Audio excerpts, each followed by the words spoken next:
Hello and welcome back to From Here to Eternia, the great pop culture debates discussion show of Masters of the Universe Revelation, the first 5 episodes of which are now up on Netflix.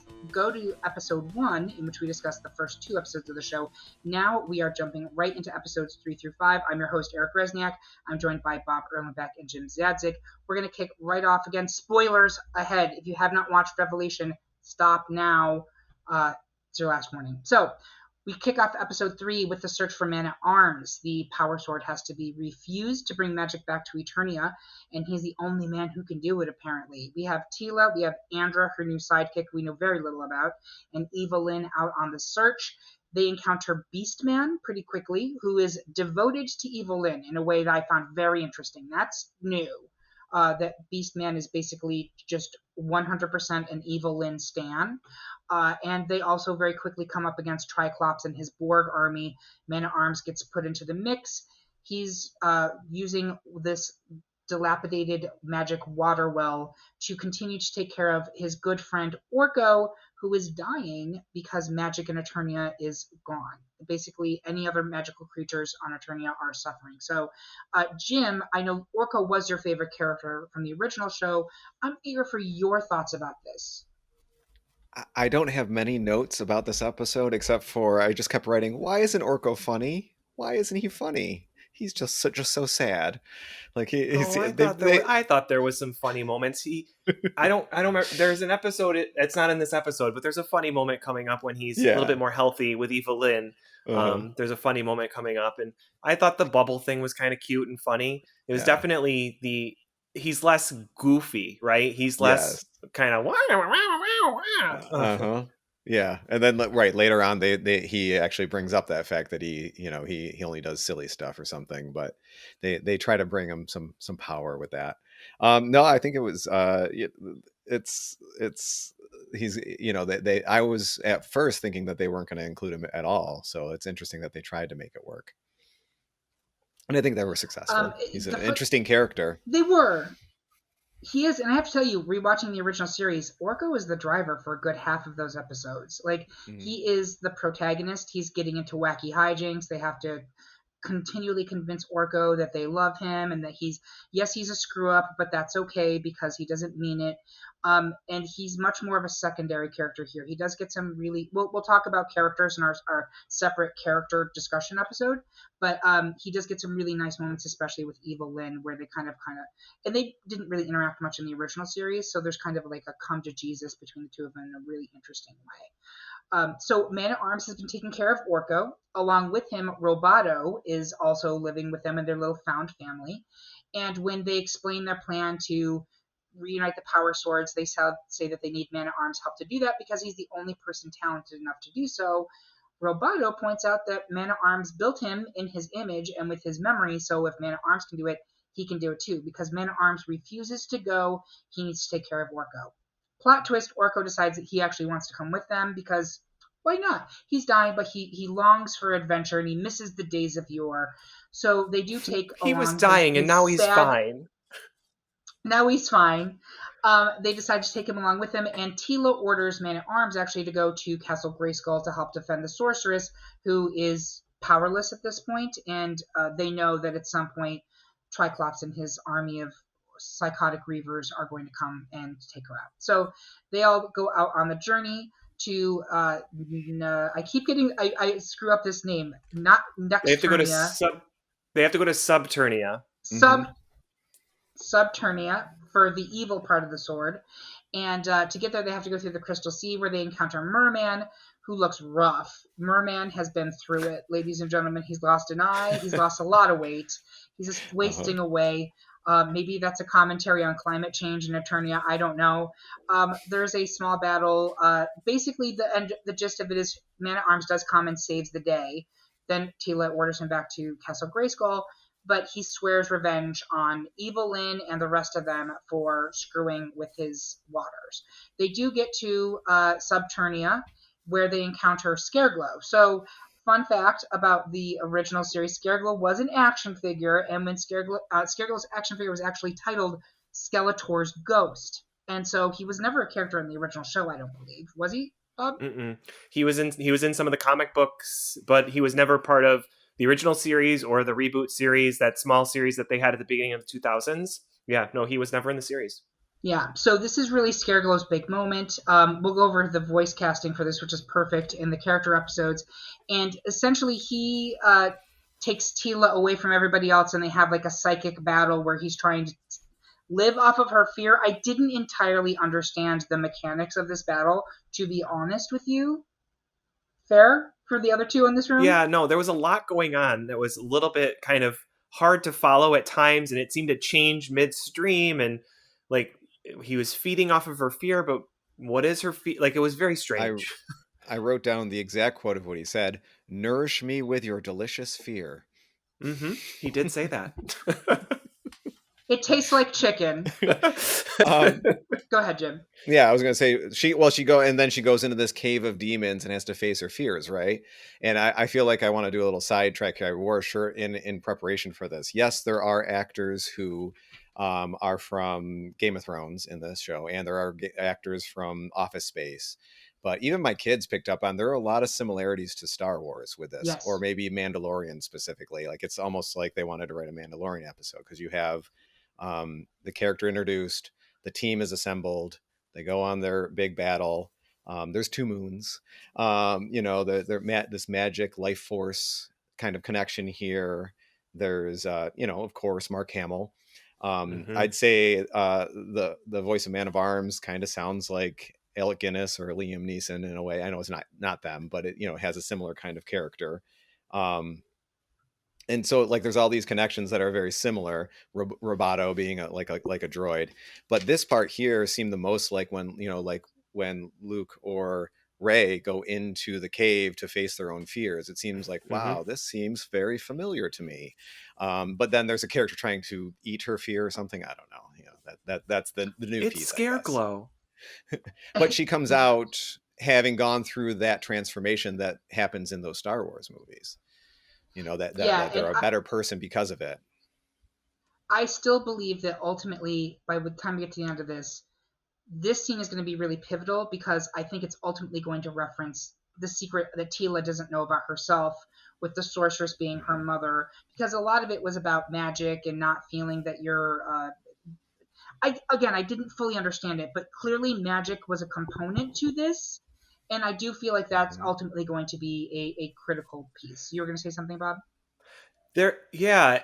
So it's interesting because there was some dialogue in there where it's like he was assuming her fear was based off of rejection, being an orphan, being kind of lied to, being deceived. Like, not like those were the fears. Abandonment, I think, was really a fear that he assumed that she had. But really, when it comes down to, they kind of switched that to say, well, it's really her destiny or her fate. And she's like, well, I control my fate. And it's like, and she starts to like exude powers at that point too, because she summons the sword in that moment. And it's like, does Teela truly hate magic? Does Teela maybe know that there's some aspects of herself that she's trying to keep down or deny or keep in the back? Maybe the revelation is that some of the revelation is that she maybe has known this has been going on all along, that she's known that she's had this inside of her, but kind of denied it or said no to it because, like, well, that doesn't make sense. Why is this the case?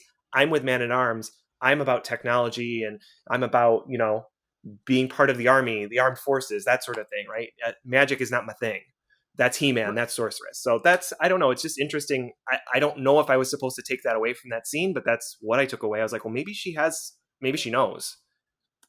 I was in the exact same place, and she kind of goes Super Saiyan for a moment, and Squirgle even says, "What are you?" to her, meaning like clearly he's clued into the fact that she's more than she appears to be. There's also an episode of the original series where Teela flat out says she's fallen under the chasm next to Grayskull, and she says, "I could feel my mother calling for me. I could feel her wanting to be with me," but she doesn't know who her mother is at that point. So I agree with you that it may be signaling that she at least has some clue that there's something more going on with her, that there's a connection to magic that she's unaware of. And it would be nice if Teela, who otherwise is shown to us to be a very competent character, was not repeatedly portrayed as being a complete moron about everything around her, because that's kind of a big deal, right? So she defeats Scareglow, she gets the sword back. They end up getting out of the Subternia just barely. And at the expense of Orko, who sacrifices himself with Scareglow. It is notable that historically in the cartoons, Orko usually screws up his magic.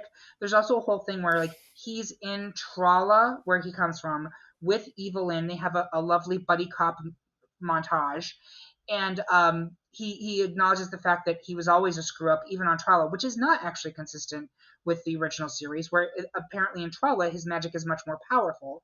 But whatevs. And his name wasn't supposed to be Orko, it was supposed to be Oracle, but he was such a screw up that they left it as it was. He ends up doing magic properly to beat Scareglow, does a lot of really powerful magics, takes out Scareglow, but also Orko himself. So he dies, but again, no body. Right. No body, right? They go into Preternia at the end of the episode, and Preternia is where things get really interesting, because if you watch the original show, where things were supposed to go next with the whole property was Preternia. That background with the 3 towers was an actual playset where there are demo versions of it built. I think it was called Preternia, and it was never manufactured. Hero, who was there, was supposed to be the next, like He-Man, She-Ra. Hero was supposed to be the next part of that as a wizard. I don't believe that King Grayskull was ever initially introduced in the action figures, but he is in the prequel comics as exactly as he is there. There's a Zodak. We've seen Zodak in the cartoons, and there's a whole legion of them. There's a sorceress version of, like an elder sorceress. And then I'm curious if the Barbarian was actually a takeoff of, there's an old Eternian king who's in one of the original episodes who gets brought forward from time. And I'm wondering if that's supposed to be who that is. But in Preternia, which is essentially the heaven of Eternia, Prince Adam is there after being killed in episode 1, as is Mossman, who's now basically the forest. Jim, did any of this make sense to you? Because this was all very canon based and kind of out of nowhere. I think it did. I mean, I would say that this is the most talky episode, like there's the most exposition, explanation. I think they did enough to explain to somebody who doesn't have that whole background. I would say them being in Preternia was a lot of fun. It was felt like the old show a little bit more than what we've seen so far in this new series. So it's kind of nice to be there and have like a little lighter, them doing the chase, doing the hunt, all that kind of stuff was kind of a little change in tone for a little bit. That was welcome, I think, after all the talking happening beforehand. Yeah. And Bob, you were saying the dinosaurs that were shown in this episode were actually going to be part of the He-Man line, correct? Yeah, the dinosaurs were released. Hero was part of that, right? Hero was part of that whole series, but only the dinosaurs ended up being released. It's actually, if you watch that Power of Grayskull documentary, they do talk about the dinosaurs being released. I don't remember Hero ever coming up in that documentary, but he definitely, was part of, he was just never released. And I don't think he was ever fully realized. I think at that point, the Masters of the Universe film maybe was kind of like killing it, and it was kind of petering out at that point. The children who were watching were growing out of it, new things were coming. So I think it just was on the tail end and never made release. So we've actually kind of put 2 episodes together here too. So yes. Very, very good, Eric, at keeping us moving along here. One of the things, that's right. One of the other things that I wanted to talk about was back when they were still with Scareglow. Scareglow sends Evelyn and Orko off to the Trolla, right? And he sends Andra and Beastman off to just a desolate area where these I don't remember what they were called. They're like shadow monsters of some sort that they're fighting. Zombies, essentially. Yeah. But I really love that those moments you alluded to them. I'm not sure if I'm trying to think if you even mentioned this just yet, but like those moments between Evelyn and Orko were really very interesting, where you start to see them be very similar because they're both magic based people, right? And now that magic is gone, they kind of have the same intention of like, magic is gone, I'm dying, or I'm going to die off, or I'm no longer powerful. They kind of bond on that. You mentioned about learning how his name was Oracle. I found that very interesting with regards to all powerful, all knowing is the words that he uses. It's like, well, maybe Orko, because is he dead, right? Maybe Orko is something more than we actually know him to be. If that's what his parents were going to name him, was Oracle. And I just love that line that she has where he's like, so can I ask you a personal question? And she's like, yeah, no, I added evil later to my name. So a really great moment. But those two episodes are we kind of combine those two episodes together, which is totally good, because they that one is where Merman takes them to Subternia, like leads them there on that boat, that they kind of blackmail him to take them there.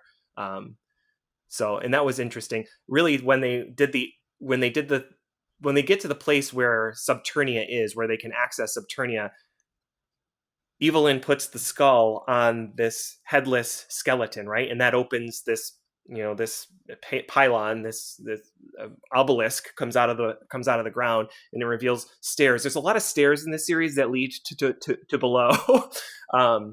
And she stops as she's about to descend.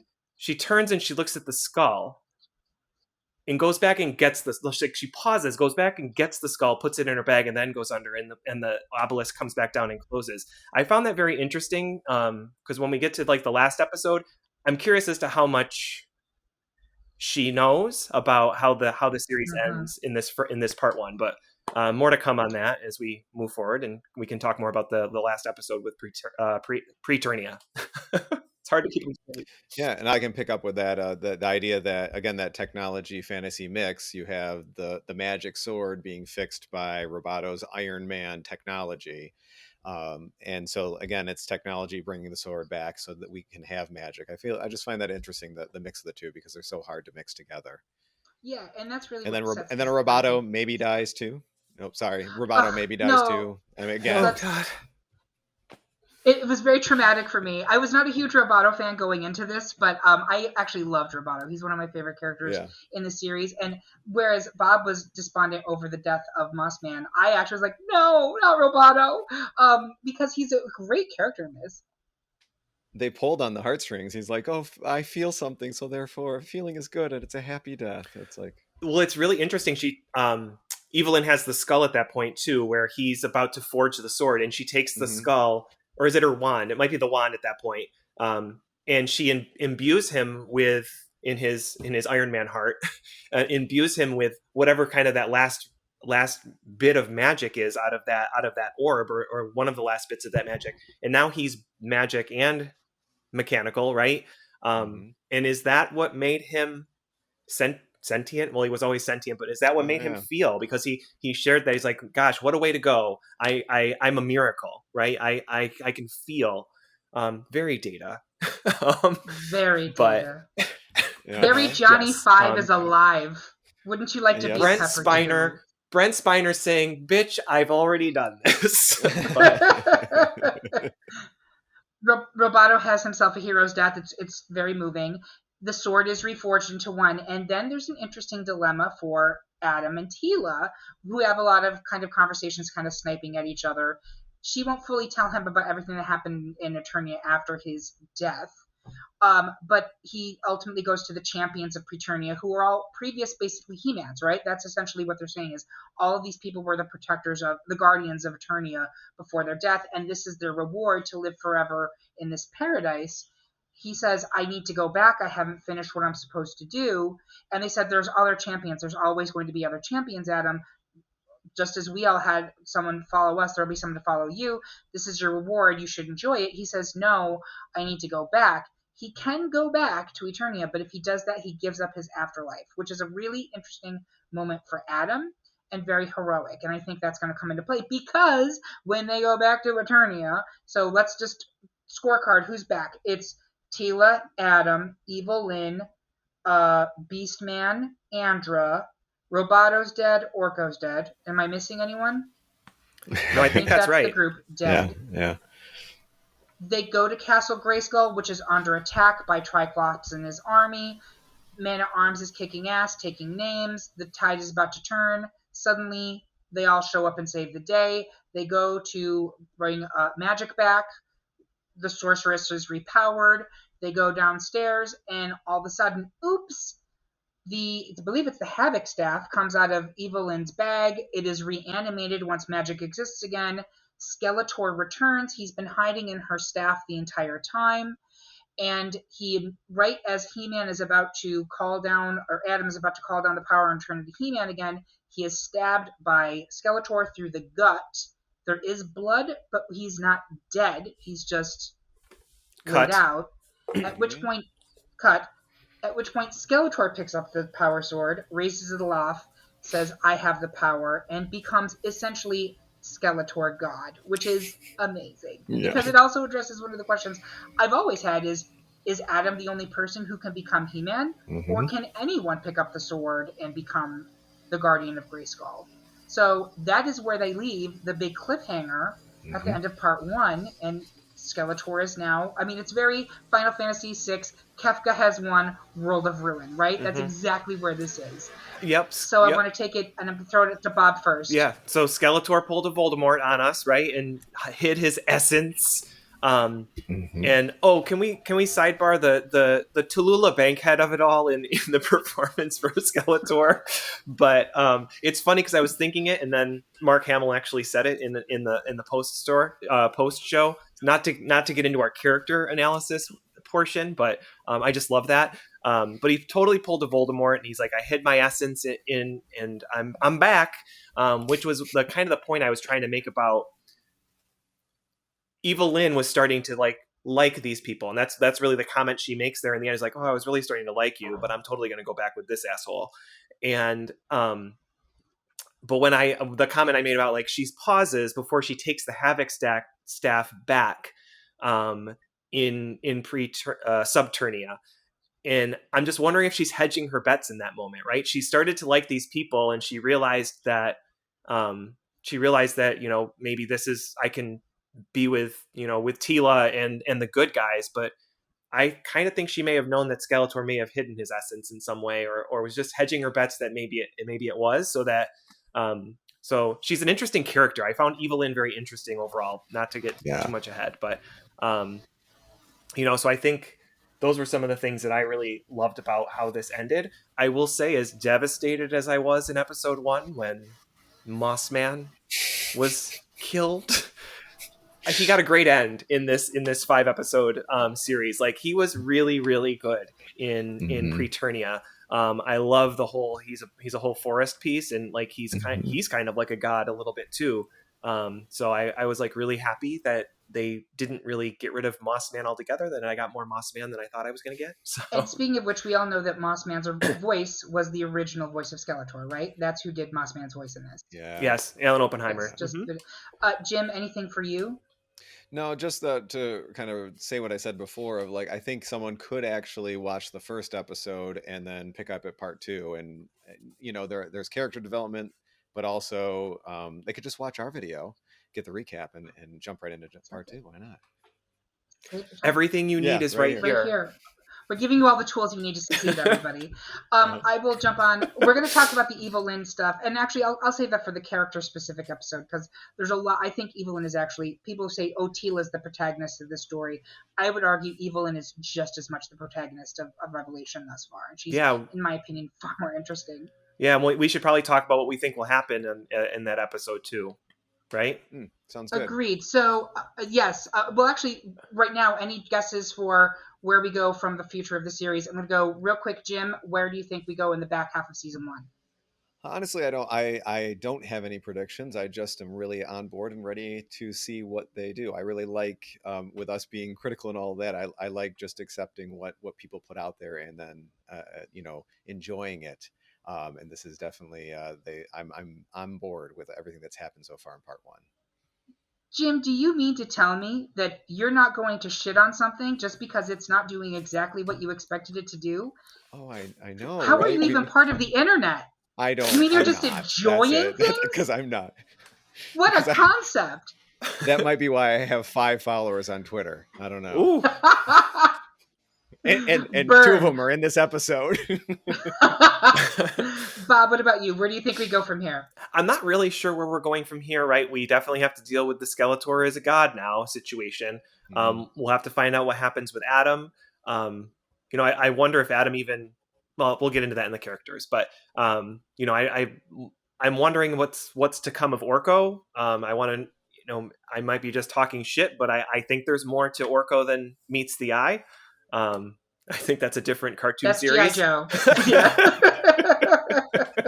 So, I'm just excited. Yeah, I'm just excited for more. Like, I just love when there's lots of characters involved, just more story. It can go anywhere it wants to go. I'm just excited for more. I am excited to see what Queen Skeletor has up her skirt for us, because you know she's going to be throwing out some stunts now that she's in command. I always love when the bad guys win. I always think it makes for really, really good story. And so I think Skeletor is one of our best all-time villains from like the cartoon genre. That's a great pop culture debate, by the way. Someone reminded me to add that to our topic list. And I think it's also having him as the guardian of Grayskull also takes He-Man off of the chessboard for a while again, right? Because Adam can't become He-Man now. Skeletor has the power sword. So therefore, everybody else still has to be essentially saving the day. And Adam, I assume he survives, is going to have to figure out how to be a player without the sword. I'd agree with you with that. That is one thing that I would like to see explored, and I was surprised it wasn't explored in part 1. Was just Adam being Adam, and maybe not having the powers and dealing with that aspect. Like, well, I can't be superhuman; I have to be myself instead. Mm-hmm. Mm-hmm. And that is flirted with in the original series a little bit. There are a couple episodes that specifically address, He-Man can't solve this problem. Adam has to solve this problem by using his smarts and his feelings, essentially. Bob, you were going to say something? I was just going to say, I'd love for people to throw in the comments really what they think might come next or what they're excited for next in this series. I think that's always the fun of the interwebs, as you mentioned. Maybe some other folks can give us some of their ideas of what they think might happen that we didn't even realize or think of ourselves. So leave some comments. Leave some comments, but don't be a hater, because she don't play that. So with that being said, we are going to pass it off and go to our character-specific episode. We hope that you join us for that. And make sure that you are checking out the Great Pop Culture Debate podcast. Season 4 launches August 31st, probably around that time, and we have got some awesome episodes coming for you. If you haven't listened to our podcast yet, find us at greatpopculturedebate.com, where you'll find all of our episodes, the brackets, so you can play along at home and polls for upcoming episodes. So thank you so much for watching. We hope that you enjoyed Masters of the Universe Revelation, and we will see you in the next episode. We have the power!